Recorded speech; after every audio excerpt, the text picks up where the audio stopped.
The story begins in a world where childhood, as we understand it, scarcely exists. Across history, countless societies have taken children from the safety of their homes and thrust them into the relentless crucible of war. These were not mere auxiliaries or helpers, they were trained, shaped, and often forced to kill before they could even fully comprehend the weight of their actions. In ancient Sparta, boys as young as 7 were removed from their families to enter the Agoge, a brutal military education system designed to forge perfect soldiers. From dawn to dusk, they endured grueling physical challenges, learned weapons mastery, and were subjected to harsh discipline that demanded unwavering obedience. The elders of the city-state believed that only through this relentless preparation could a child grow into a warrior capable of defending Sparta's honor. Yet Sparta was far from unique. In medieval Europe, knights, pages, and squires began their training in early adolescence, learning the arts of combat, horsemanship, and strategy while being immersed in the rigid hierarchies of feudal society. The boundaries between childhood and adulthood blurred, and the line between play and preparation for bloodshed vanished. Similarly, in parts of Africa and Asia, tribal societies often incorporated their young into war bands, teaching them survival, hunting, and ambush techniques that would later translate directly into battlefield skill. These practices reveal a stark and disturbing reality. In many eras and places, the innocence of youth was seen as expendable, and the malleability of a child's mind became a tool for militaristic ambition. The emotional contrast is striking. On one hand, there is the vivid image of children laughing, playing, or learning at home. On the other, the same children are marched into training grounds where pain, fear, and discipline are the currency of growth. Diaries, historical records, and oral testimonies from those who survived these systems illustrate the psychological cost. Homesickness, terror, and confusion mingled with pride, courage, and the desperate need to belong. Families often faced impossible choices, surrendering their children to authorities who promised honor and survival but delivered trauma and danger. The narrative tension here is immediate, drawing the audience into the profound moral dilemma: how can society demand sacrifice from those who are least able to consent? Within this section, the historical depth is enriched by examining not only the training but also the social and political reasoning behind it. Sparta's obsession with military excellence stemmed from the constant threat of Helot uprisings, while European knights' rigorous preparation reflected the feudal code and the perpetual wars that defined medieval life. These contexts show that child soldiers were not merely casualties of cruelty but instruments in larger political and cultural strategies. They were simultaneously victims and tools, their individual stories interwoven with the grand tapestry of history. Finally, the section establishes the narrative hook that propels the documentary forward. Viewers are introduced to the human faces behind the historical facts, boys and girls whose laughter was replaced by drills, whose first steps into adulthood were through blood and command. The audience is compelled to ask questions that cannot be ignored. How did these children cope with the transformation? What was lost in the process of forging them into soldiers? And most importantly, what can their experiences teach us about the costs of war and the fragility of innocence? By juxtaposing home and battlefield, childhood and combat, this section ensures a gripping, emotionally charged entry into the world of children trained to kill, setting the stage for the deeper exploration to follow. Once children were removed from the comfort and safety of home, their transformation into soldiers began in earnest. This process was neither gentle nor gradual. It was a deliberate, often brutal reshaping of body, mind, and spirit. Across history, societies employed physical training, psychological conditioning, and cultural indoctrination to ensure that young warriors would obey without hesitation and fight without fear. In Sparta, boys endured the Agoge from dawn to dusk, subjected to endurance tests that pushed their bodies to the limits. They were starved to teach resourcefulness, beaten to enforce obedience, and forced to hunt or steal as a form of survival training. These exercises were not meant to punish, they were intended to strip away softness, to forge resilience, and to cultivate the mental toughness that the battlefield demanded. Similarly, in the Aztec Empire, young boys destined for military service learned ritualized combat from an early age. Their education blended spiritual instruction with practical techniques.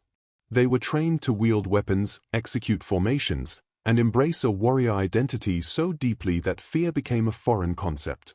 Ceremonial rites often reinforced this mindset, binding children emotionally and spiritually to the society's warlike values. They were taught that honor and glory were inseparable from bloodshed, and that personal sacrifice was the highest form of loyalty. The psychological stakes were enormous, as children were simultaneously indoctrinated to revere authority figures and to develop a sense of invincibility, often before they could fully understand the consequences of their actions. Even in medieval Europe, training for pages and squires followed a similarly intense pattern. Young boys learned to ride, to wield swords, and to endure pain, all under the watchful eyes of experienced knights. Failure was not tolerated, and the line between discipline and cruelty was thin. These children faced immense pressure to embody ideals of courage, honor, and skill, and any lapse could mark them for lifelong shame or exclusion. Yet within these harsh regimes, moments of camaraderie and mentorship existed. Older knights sometimes took personal pride in nurturing these young warriors, creating bonds that were emotionally complex. The children learned loyalty, but also fear, obedience, and the ever-present weight of expectation. Across all these societies, a common thread emerges. The shaping of children into soldiers relied as much on psychological conditioning as physical prowess. Fear was weaponized, loyalty was demanded, and the concept of individual morality was often subordinated to collective duty. Some children resisted, testing limits, or quietly rebelling, but defiance was met with punishment designed to break the spirit and enforce conformity. By the time they were sent to battle, many had internalized the belief that killing, discipline, and obedience were not only necessary but honorable. This internal transformation created tension within each child, a struggle between lingering innocence and imposed aggression, between familial attachment and societal obligation. The emotional impact of this stage cannot be overstated. Survivors' accounts reveal the confusion, terror, and occasional pride that defined their formative years. Some remembered moments of exhilaration in mastering a skill or succeeding in a grueling challenge, while others recalled the relentless fear and the weight of responsibility far beyond their age. The audience begins to grasp the enormity of what these children endured, not merely as historical fact but as lived experience. It is here, in the forging of warriors, that the story's tension rises, compelling viewers to ask what happens when these children are finally confronted with real combat. Their humanity is tested, their resilience measured, and the seeds of trauma sown, setting the stage for the inevitable confrontation with the brutal realities of war. The moment of truth arrived when children first stepped onto the battlefield, and the reality of war collided with the lessons they had been drilled to master. For many, this was a terrifying initiation into a world of blood, chaos, and unpredictability, where theoretical training met the unrelenting demands of life and death. Historical accounts from Spartan youths describe the mixture of fear and adrenaline as they faced seasoned warriors. Their small bodies often relied upon for skirmishes, ambushes, or supporting roles in larger formations. Similarly, child soldiers in medieval Europe, sometimes only 12 or 13, accompanied knights into campaigns, carrying messages, tending to horses, or even engaging directly in combat when necessity demanded. In Africa and Asia, young fighters were sometimes the first to scout enemy positions or set ambushes, their agility and size an advantage, yet each action carried mortal risk. The emotional weight of these experiences was immense. Children had to reconcile the instinct for survival with the commands to kill. Some took lives under orders, only to grapple later with guilt, confusion, and fear. Others witnessed comrades fall, their grief mingling with a nascent understanding of mortality that few adults fully comprehend. Historical sources often record these young warriors' bravery alongside their vulnerability. Tales of children displaying extraordinary courage, holding positions, or completing missions, juxtaposed with accounts of panic, hesitation, and trauma that marked their first encounters with death. This tension creates a gripping narrative for the audience, highlighting both human resilience and the devastating cost of thrusting children into combat. Tactically, children were not merely pawns. They were integral to military strategies adapted to their abilities. Ancient texts and military records reveal that commanders often relied on their speed, small size, and fearlessness in ways that adults could not match. For example, young scouts in Spartan or Aztec units could infiltrate enemy lines, relay crucial intelligence, or exploit weaknesses in formations. However, their inexperience made mistakes inevitable, and the consequences could be catastrophic, not just for themselves but for the units they supported. Each engagement became a lesson in both survival and the stark realities of war, illustrating the tension between training and the unpredictable chaos of the battlefield. Moral dilemmas compounded the physical danger. Children had to act decisively, often under orders to kill or execute prisoners, forcing them to confront questions of ethics and morality that would haunt them for life. Some adapted quickly, suppressing fear and emotion to follow commands. Others resisted internally, experiencing lasting psychological scars. These internal conflicts form a core emotional element of the narrative, allowing viewers to empathize with the children while understanding the broader historical forces at play. Through these early battles, the audience witnesses the first signs of transformation into warriors. Fear and innocence coexist with skill and resilience, creating an intricate portrait of human adaptability under extreme pressure. The stakes are clear: failure can mean death, but survival exacts a profound cost. By tracing these initial confrontations in rich historical detail and exploring the emotional complexities involved, this section bridges the rigorous training of Section 2 with the pivotal turning points and deeper consequences that will follow, setting the stage for the escalating tension and drama of rebellion, escape, and personal reckoning. As these young warriors grew into their roles on the battlefield, the reality of war began to test not just their skills, but their loyalty, courage, and moral limits. Some children, shaped by years of rigorous training, proved astonishingly effective, performing feats that earned the respect of commanders and peers alike. Yet others faltered, their bodies and minds pushed beyond endurance, revealing the cruel cost of forcing children into adult responsibilities. Rebellion, defiance, and escape attempts were not uncommon, and history records numerous instances where young soldiers resisted authority or refused orders, sometimes at lethal risk to themselves and their comrades. These moments of tension created the first dramatic turning points, both for individuals and the military units they were part of, illustrating the precarious balance between obedience and survival. In Sparta, for instance, while many boys adhered strictly to the Agoge demands, some secretly resisted harsh punishments, testing the limits of their mentor's discipline. Similarly, medieval squires occasionally questioned orders in campaigns, their hesitation seen as a dangerous liability yet also a glimpse of retained humanity amidst the relentless indoctrination. In tribal societies and later modern conflicts, entire groups of child soldiers sometimes revolted against commanders, driven by fear, exhaustion, or a desire for freedom. These rebellions often ended in tragedy, with severe reprisals highlighting the brutal enforcement mechanisms of military hierarchies. Yet even in defeat, these acts revealed the inner lives of the children, their capacity for resistance, and the moral complexities imposed by systems that demanded unwavering loyalty. The emotional stakes during these moments were immense. Children faced the terror of combat while navigating conflicting allegiances to authority, comrades, and family. Survivors' accounts reveal profound anxiety, courage, and moral questioning, illustrating that these young fighters were far from mere instruments of war.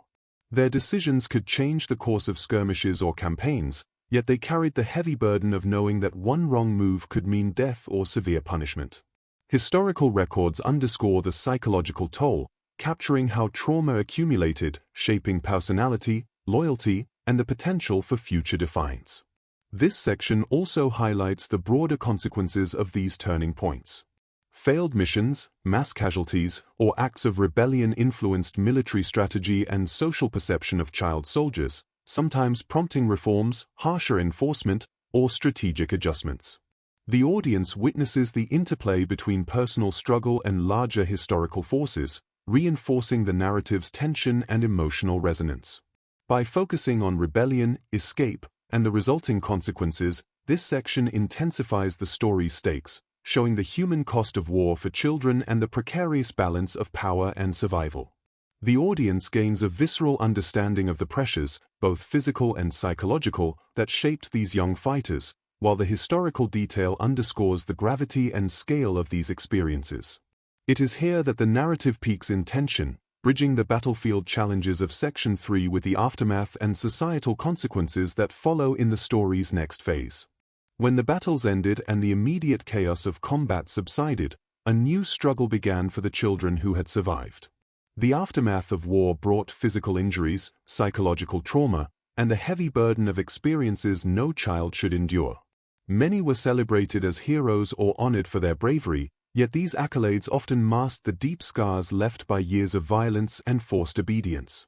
In Sparta, boys who completed the Ag were admired for their skill and resilience, but few accounts dwell on the moments of fear, doubt, and sorrow that marked their training and early combat experiences. Similarly, medieval squires and young warriors returning from campaigns faced the tension of recognition alongside lingering trauma, a duality that shaped both their future and their place within society. The societal response to these children was complex. Some communities embraced their young warriors, valuing their experience and loyalty, while others recoiled at the visible and invisible damage inflicted by war. Survivor accounts often describe feelings of alienation, as peers could not relate to their experiences and family members struggled to reconnect with children who had been transformed by years of militarization. The tension between the child they once were and the soldier they had become created a constant internal conflict, a lingering echo of the moral and emotional dilemmas faced on the battlefield. Beyond personal struggles, the wider consequences of these experiences became apparent in society. In some cases, cycles of violence continued as former child soldiers were drawn back into conflict, their skills and trauma making them both powerful and dangerous. Historical examples show that societies often underestimated the long-term effects of exposing children to combat, leading to recurring instability and generational challenges. Psychological research confirms that these experiences leave indelible marks on identity, empathy, and social behavior, offering modern viewers insight into the enduring costs of war on the youngest participants. Amidst these struggles, moments of resilience and humanity also emerge. Many former child soldiers found ways to reclaim their lives, forge new identities, and contribute to their communities despite the heavy burdens they carried. These stories highlight both the fragility and the extraordinary adaptability of children when confronted with extreme circumstances. By examining the aftermath and societal impact, the narrative underscores the full consequences of militarizing childhood, offering viewers a sobering reflection on the human cost of war.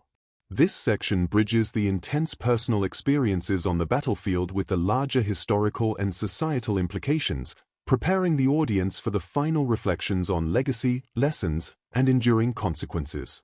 It ensures that viewers understand the lasting ramifications of war on children, both as individuals and as part of the broader historical narrative, maintaining emotional engagement while providing rich historical context. The legacy of children forced into war stretches far beyond the battles they fought and the immediate aftermath of conflict. Across history, societies have remembered these young warriors in vastly different ways. Some celebrated them as heroes, others ignored their suffering, and many simply recorded them as instruments of war. Yet beneath the surface of recognition or neglect lies the enduring human cost, the lost childhoods, the psychological scars, and the moral dilemmas that these individuals carried long after the fighting ended. In examining these legacies, it becomes clear that the impact of militarizing children resonates not only within their personal lives but also across the cultures and societies that sent them to fight. Modern conflicts provide stark reminders that this phenomenon is not confined to the distant past. From African civil wars to conflicts in Southeast Asia, children have continued to be trained and used as soldiers, echoing patterns established centuries ago. Understanding the historical precedents, such as the Spartan Ag, medieval squires, or tribal warriors, offers perspective on both the strategic thinking behind using young combatants and the devastating long-term consequences. By comparing historical and contemporary cases, viewers gain insight into how societies have struggled to reconcile military necessity with ethics, and how the cycle of trauma and survival persists. The human stories at the heart of this legacy are profound. Survivors often recount experiences of courage, fear, and resilience, showing remarkable adaptability under extreme conditions. Yet these narratives are also marked by deep loss of innocence, family bonds, and a sense of normalcy. Some found ways to rebuild their lives, contributing to society in meaningful ways, while others were consumed by trauma, their youth forever overshadowed by experiences no child should endure. The emotional resonance of these stories leaves a lasting impression on audiences, emphasizing both the fragility and resilience of human beings when subjected to extraordinary pressures. In reflecting on the lessons of these histories, the documentary leaves viewers with crucial questions about morality, responsibility, and the nature of war itself. What can we learn from societies that deemed children expendable for military goals?